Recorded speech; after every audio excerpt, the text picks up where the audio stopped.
So let's dig right in now with our first jazz scale.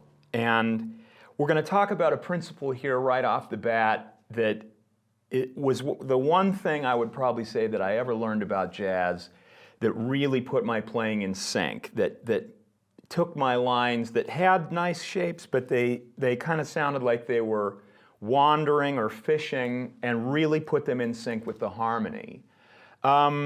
We're going to work on an F7th chord, and the 7th is really the first, what I would call an extension on a chord, the basic chord being just a straight up triad, a major triad, F, A, and C.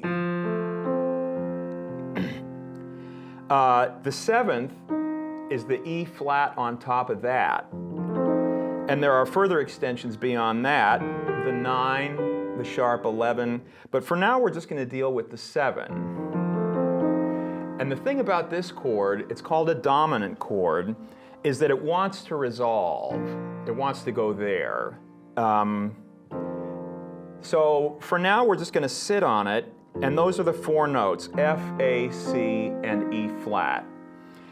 We're going to make a scale out of this, and the principle that I want to communicate here is that the ear perceives the notes that it hears on the beat to be the harmony that we're blowing on, that we're soloing on. And let's take a look just for a second at the regular scale that we would use on this, which, if it were a 7-note scale, it would be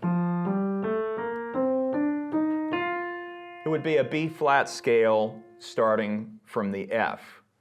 And let's look at what happens as we play up the scale from there. So on the beat,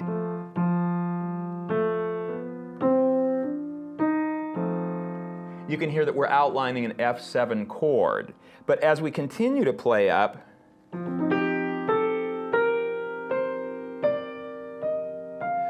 we're not outlining an F7 anymore on the beat, we're outlining a G minor 7. And if you listen to what that sounds like, if I did it on an F major chord, it would be. And this is where people, especially beginning students playing jazz, this is where the line wanders. If you're putting these notes on the beat, you're not in sync with the harmony. You're actually totally out of sync with the harmony.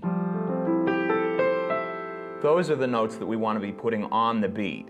And in order to do that consistently, we can't use a 7-note scale, because that's putting the right notes on the beat for one octave, and then for the next octave, you're out of sync.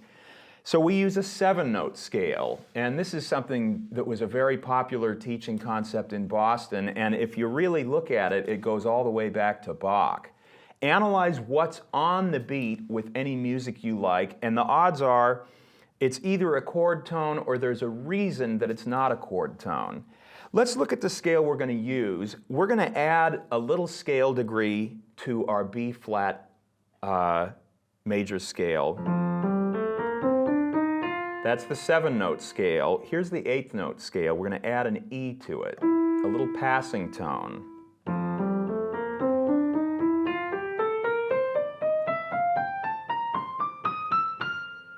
I don't know if you can hear that, but it's in sync all the way up if I play chord tones.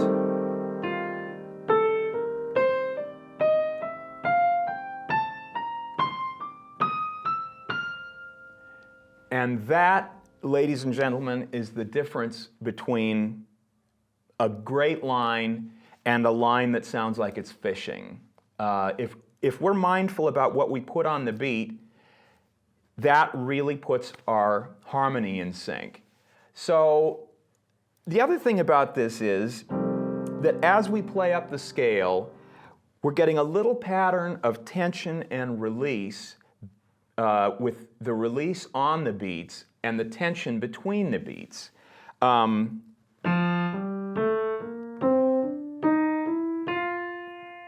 You know, the G is a passing tone, the B flat is a passing tone, between the beats is what I mean by that. And that creates kind of a propulsion and a forward motion. It drives the line, because you can fish around on a B flat major scale over the F7 chord, and it's not going to sound locked in unless you're mindful of what you're putting on the beat.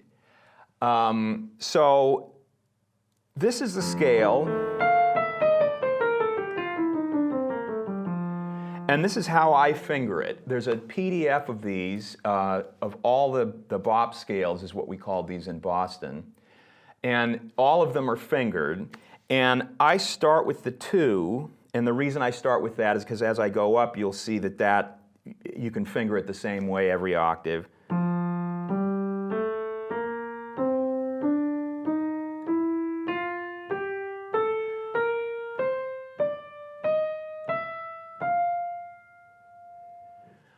And then on the way down,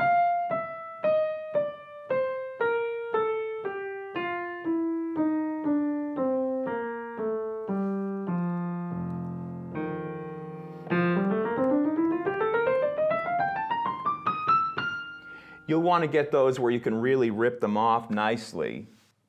So let's get to the next lesson, where we're going to work on some exercises to get this under our finger, and also start taking a look at some exercises to work on our jazz feel and our jazz touch and our jazz time.